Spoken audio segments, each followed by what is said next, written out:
Hello everyone, स्वागत है आप सभी लोगों का। तो आज हम 20 महत्वपूर्ण प्रश्न करेंगे जो किसी भी एचपी लेवल एग्ज़ाम के लिए काफ़ी ज़्यादा इंपॉर्टेंट रहने वाले हैं। तो ये क्वेश्चन मोस्ट रिपीटेड क्वेश्चन है जो काफ़ी ज़्यादा रिपीट हो चुके हैं काफ़ी बार।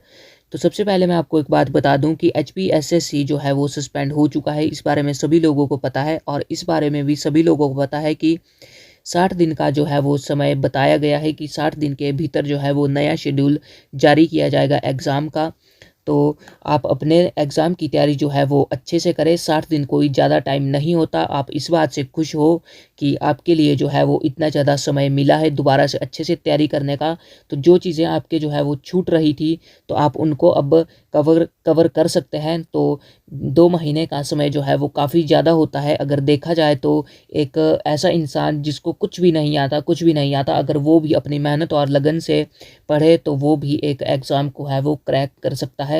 तो अब नेक्स्ट एग्ज़ाम जो है वो कौन कराएगा, कब होंगे, क्या होगा, तो इस बारे में आपको पता लग जाएगा बहुत जल्द ही। तो आप इस बारे में ना ही सोचें तो आपके लिए बेहतर रहेगा, क्योंकि आपका काम है सिर्फ पढ़ना। आपने इसमें फ़ीस दी है, आप पढ़े। तो इस बारे में ना ही सोचे तो आपके बेहतर होगा। तो जो भी होगा देखा जाएगा। तो आप बस अपने पढ़ाई पर ध्यान दें और अच्छे से जो है वो अपनी तैयारी करें। भर्तियां जो है वो काफ़ी ज़्यादा समय बाद आती हैं और बड़ी मुश्किल से इतने टाइम बाद जो है वो ये सब भर्तियां आई है, इतने सालों बाद। तो इस बारे में जो है वो इंसान अच्छे से जानता है जो काफ़ी समय से घर में बैठा है और इसी आस में है कि वो सरकारी जॉब में लगेगा और अच्छे से तैयारी कर रहा है। तो वही इसके बारे में जान सकता है कि उनको थोड़ा और अधिक टाइम मिला है इस बारे में पढ़ने के लिए कि वो अच्छे से अपनी तैयारी करे। तो जैसे कि एचपी सब इंस्पेक्टर का एग्ज़ाम है तो उसमें काफ़ी कम जो पोस्टें हैं, तो उसमें जो है वो आपको काफ़ी ज़्यादा ज़रूरत है अपनी तैयारी करने की कि काफ़ी अच्छे से जो है वो आप अपना स्कोर करें। तो उसमें स्टूडेंट्स भी काफ़ी ज़्यादा हैं, काफ़ी ज़्यादा मात्रा में हैं। तो आपको अच्छे से उसकी तैयारी करनी चाहिए। और अन्य भी एग्ज़ाम है तो आपके लिए एक अच्छा मौका है कि आपको थोड़ा टाइम और अधिक मिल गया। तो जिनकी तैयारी बिल्कुल भी नहीं थी तो वो अच्छे से अपनी तैयारी करें। तो आपके पास एक मौका मिला है, आप इसको गंवाए ना। ऐसा मत सोचिए कि आपका एग्ज़ाम कब होगा, क्या होगा। जो भी होगा देखा जाएगा, कुछ भी नहीं होगा, एग्ज़ाम ज़रूर होगा। तो आप इस बारे में ना ही सोचें तो बेहतर रहेगा। तो बिना किसी देरी के साथ हम बढ़ते हैं आज के पहले क्वेश्चन की तरफ। तो हमारा आज का पहला क्वेश्चन है, किस ग्रह को पृथ्वी की जुड़वा बहन के रूप में जाना जाता है? तो किस बहन को कहा जाता है पृथ्वी की जुड़वा बहन? तो ऑप्शन है आपके पास बृहस्पति, मंगल, शुक्र, शनि ग्रह। तो जल्दी से आप अपना सही आंसर लगाए। तो इसका सही आंसर जो होगा तो वो होगा ऑप्शन सी, शुक्र। तो शुक्र ग्रह को जो है वो पृथ्वी की जुड़वा बहन कहा जाता है और इसे मॉर्निंग स्टार और इवनिंग स्टार के नाम से भी जाना जाता है। तो बढ़ते हैं नेक्स्ट क्वेश्चन की तरफ। तो हमारा आज का दूसरा क्वेश्चन है, प्रारूप समिति ने भारतीय संविधान को किस भाषा में लिखा था? तो किस भाषा में लिखा था प्रारूप समिति ने भारतीय संविधान को? तो ऑप्शन है आपके पास अंग्रेजी और हिंदी, अंग्रेजी, हिंदी और उर्दू, केवल हिंदी, केवल अंग्रेजी। तो इसका सही आंसर जो होगा तो वो होगा ऑप्शन डी, केवल अंग्रेजी। तो प्रारूप समिति ने जो है वो केवल अंग्रेजी भाषा में प्रारूप समिति ने भारतीय संविधान को लिखा था। और प्रारूप समिति के जो सदस्यों की बात करें तो उसमें 7 सदस्य थे और B.R. अम्बेडकर जो है वो उसके अध्यक्ष थे। तो बढ़ते हैं नेक्स्ट क्वेश्चन की तरफ। तो हमारा नेक्स्ट क्वेश्चन है, प्रारूप समिति के अध्यक्ष कौन थे? तो कौन थे तो ये तो मैंने आपको ऊपर ही बता दिया। तो इसका सही आंसर होगा B.R. अम्बेडकर। तो B.R. अम्बेडकर प्रारूप समिति के अध्यक्ष थे। तो बढ़ते हैं नेक्स्ट क्वेश्चन की तरफ। किस वर्ष दिल्ली भारत की राजधानी बनी? तो किस वर्ष बनी थी दिल्ली भारत की राजधानी? तो ऑप्शन है आपके पास 1911, 1912, 1910, 1905। तो ये क्वेश्चन जो है वो सभी लोगों को आना चाहिए जो भी एग्जाम की तैयारी कर रहे हैं, मन से कर रहे हैं। तो इसका सही आंसर जो होगा तो वो होगा option A is right answer. 1911 जो है वो इस वर्ष दिल्ली भारत की राजधानी बनी थी। तो बढ़ते हैं नेक्स्ट क्वेश्चन की तरफ। तो हमारा नेक्स्ट क्वेश्चन है, भारत का मूल संविधान कहाँ सुरक्षित है? तो कहाँ पर है? तो ये भी एक इजी सा क्वेश्चन है। तो ऑप्शन है आपके पास प्रधानमंत्री निवास, संसद भवन, राष्ट्रपति भवन, सर्वोच्च न्यायालय। तो इसका सही आंसर जो होगा तो वो होगा option B is right answer. Sansad Bhavan में है, भारत का मूल संविधान संसद भवन में रखा गया है। तो बढ़ते हैं नेक्स्ट क्वेश्चन की तरफ। तो हमारा नेक्स्ट क्वेश्चन है, भारत का नेपोलियन नाम से कौन प्रसिद्ध है? तो कौन प्रसिद्ध है भारत का नेपोलियन नाम से? तो ऑप्शन है आपके पास समुद्रगुप्त, चंद्रगुप्त, कुमारगुप्त, हर्षवर्धन। तो इसका सही आंसर जो होगा तो वो होगा option A is right answer. तो समुद्रगुप्त जो है वो भारत के नेपोलियन के नाम से प्रसिद्ध है। तो बढ़ते हैं नेक्स्ट क्वेश्चन की तरफ। तो हमारा नेक्स्ट क्वेश्चन है, दुनिया की सबसे बड़ी ताजे पानी की झील कौन सी है? तो कौन सी है दुनिया की सबसे बड़ी ताजे पानी की या फिर मीठे पानी की झील? तो ऑप्शन है आपके पास सुपीरियर झील, कैस्पियन झील और मलावी झील, बेकाल झील। तो जल्दी से आप अपना सही आंसर लगाएं।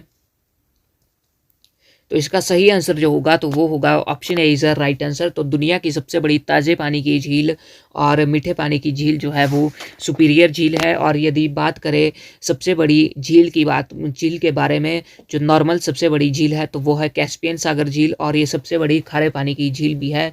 तो सुपीरियर झील जो है ये दूसरे नंबर पर है सबसे बड़ी झील एशिया की। तो बढ़ते हैं, सॉरी, दुनिया की सबसे बड़ी झील। तो बढ़ते हैं नेक्स्ट क्वेश्चन की तरफ। तो हमारा नेक्स्ट क्वेश्चन है, कौन सा दिन विश्व पर्यावरण दिवस के रूप में मनाया जाता है? तो कौन सा दिन मनाया जाता है? 5 जून, 8 जून, 5 अप्रैल, 21 अप्रैल। तो इसका सही आंसर जो होगा तो वो होगा option A is right answer. 5 जून को जो है वो विश्व पर्यावरण दिवस मनाया जाता है। तो बढ़ते हैं नेक्स्ट क्वेश्चन की तरफ। तो हमारा नेक्स्ट क्वेश्चन हिंदी से है। उत्पत्ति की दृष्टि से शब्दों के कितने भेद हैं? तो ऑप्शन है आपके पास 2, 4, 5, 7। तो जल्दी से आप अपना सही आंसर लगाए। तो इसका सही आंसर जो होगा तो वो होगा option B is a right answer. तो उत्पत्ति की दृष्टि से जो है वो शब्द के 4 भेद हैं, तत्सम, तद्भव, देशज और विदेशज। तो बढ़ते हैं नेक्स्ट क्वेश्चन की तरफ। योजना आयोग के पहले अध्यक्ष कौन थे? तो कौन थे योजना आयोग के पहले अध्यक्ष? ऑप्शन है आपके पास सरदार वल्लभ भाई पटेल, राजेंद्र प्रसाद, जवाहरलाल नेहरू, मोतीलाल नेहरू। तो इसका सही आंसर जो होगा तो वो होगा ऑप्शन सी जवाहरलाल नेहरू। तो प्रधानमंत्री जो होते हैं ये योजना आयोग के अध्यक्ष होते हैं, और जवाहरलाल नेहरू जो है वो योजना आयोग के पहले अध्यक्ष थे। तो बढ़ते हैं नेक्स्ट क्वेश्चन की तरफ। किसने खिलाफत आंदोलन का नेतृत्व किया था? तो किसने किया था खिलाफत आंदोलन का नेतृत्व? तो ऑप्शन है आपके पास सैयद बंधु, महात्मा गांधी, अली बंधु, मौलाना आज़ाद। तो जल्दी से आप अपना सही आंसर लगाएं। तो इसका सही आंसर जो होगा तो वो होगा option C is a right answer. तो अली बंधु जो है वो खिलाफत आंदोलन का इन्होंने नेतृत्व किया था। तो बढ़ते हैं नेक्स्ट क्वेश्चन की तरफ। आर्य समाज की स्थापना किसने की? तो किसने की थी? तो ऑप्शन है आपके पास स्वामी दयानंद सरस्वती, स्वामी विवेकानंद, सच्चिदानंद, स्वामी नारायण। तो इसका सही आंसर जो होगा तो वो होगा option A is right answer. Swami Dayanand Saraswati ने जो है वो आर्य समाज की स्थापना की थी। तो बढ़ते हैं नेक्स्ट क्वेश्चन की तरफ। तो हमारा नेक्स्ट क्वेश्चन है, डायनामाइट के आविष्कारक निम्नलिखित में से कौन है? तो कौन है? Einstein, Newton, Alfred Nobel, madam Curie. तो इसका सही आंसर जो होगा तो वो होगा option C Alfred B Nobel जो है वो डायनामाइट के आविष्कारक हैं। तो बढ़ते हैं नेक्स्ट क्वेश्चन की तरफ। तो हमारा नेक्स्ट क्वेश्चन है, दुधवा राष्ट्रीय उद्यान कहाँ है? तो कहाँ पर है दुधवा राष्ट्रीय उद्यान? उत्तर प्रदेश, मध्य प्रदेश, तमिलनाडु, उड़ीसा। तो इसका सही आंसर जो होगा तो वो होगा option A is right answer. Uttar Pradesh जो है वो यहाँ पर दुधवा राष्ट्रीय उद्यान है, और उत्तर प्रदेश में जो है वो सबसे ज़्यादा दूध उत्पादन होता है। तो दूध उत्पादन से आप याद रख सकते हैं दुधवा राष्ट्रीय उद्यान भी। तो बढ़ते हैं नेक्स्ट क्वेश्चन की तरफ। भारत का सबसे पुराना राष्ट्रीय पार्क कौन सा है? तो कौन सा है? हेमिस राष्ट्रीय पार्क, काजीरंगा राष्ट्रीय पार्क, जिम कॉर्बेट राष्ट्रीय पार्क, हिमालय नेशनल पार्क। तो इसका सही आंसर जो होगा तो वो होगा ऑप्शन सी जिम कॉर्बेट राष्ट्रीय पार्क जो है वो भारत का सबसे पुराना राष्ट्रीय पार्क है। और आपको कमेंट सेक्शन में बताना है कि जिम कॉर्बेट जो नेशनल पार्क है ये कौन सी स्टेट में है। तो बढ़ते हैं नेक्स्ट क्वेश्चन की तरफ। हिमाचल प्रदेश की सबसे बड़ी नदी कौन सी है? तो ऑप्शन है आपके पास रावी, यमुना, सतलुज, चिनाब। तो इसका सही आंसर जो होगा तो वो होगा ऑप्शन डी चिनाब जो है वो हिमाचल प्रदेश की सबसे बड़ी नदी है। तो जल दृष्टि से देखा जाए तो चिनाब नदी सबसे बड़ी नदी है। तो यदि आपको सबसे बड़ी नदी पूछा जाए तो आपको चिनाब नदी ऑप्शन टिक करना है, और यदि लंबी नदी पूछा जाए तो वो तब करना है आपको सतलुज। तो बढ़ते हैं नेक्स्ट क्वेश्चन की तरफ। सूर्य उदय होते समय व डूबते समय लाल क्यों दिखाई देता है? तो ये साइंस का क्वेश्चन है। विकिरण, जलवाष्प, धूल के कण, प्रकीर्णन। तो इसका सही आंसर जो होगा तो वो होगा option D is right answer. प्रकीर्णन के द्वारा जो है वो सूर्य उदय होते समय या डूबते समय लाल दिखाई देता है। तो बढ़ते हैं नेक्स्ट क्वेश्चन की तरफ। तो ये हिंदी का क्वेश्चन है, क्षत्र और ज्ञ ये तीनों कौन से व्यंजन है? तो कौन से व्यंजन है? संयुक्त व्यंजन, उष्म व्यंजन, त्वर्गीय व्यंजन, इनमें से कोई नहीं। तो इसका सही आंसर जो होगा तो वो होगा ऑप्शन ए संयुक्त व्यंजन है, क्षत्र और ज्ञ। शिमला में पहली बार रेलगाड़ी कब पहुंची थी? तो कब पहुंची थी? 1906, 1903, 1905, 1900 में। तो इसका सही आंसर जो होगा तो वो होगा ऑप्शन ए। 1906 में जो है वो शिमला में पहली बार रेलगाड़ी पहुंची थी, पहली बार जो है वो रेलगाड़ी चली थी शिमला कालका रेलवे पर। तो बढ़ते हैं नेक्स्ट क्वेश्चन की तरफ। वित्तीय आपातकाल कौन सा अनुच्छेद है? तो कौन सा अनुच्छेद है वित्तीय आपातकाल? तो ऑप्शन है आपके पास अनुच्छेद 352, अनुच्छेद 356, अनुच्छेद 360, अनुच्छेद 368।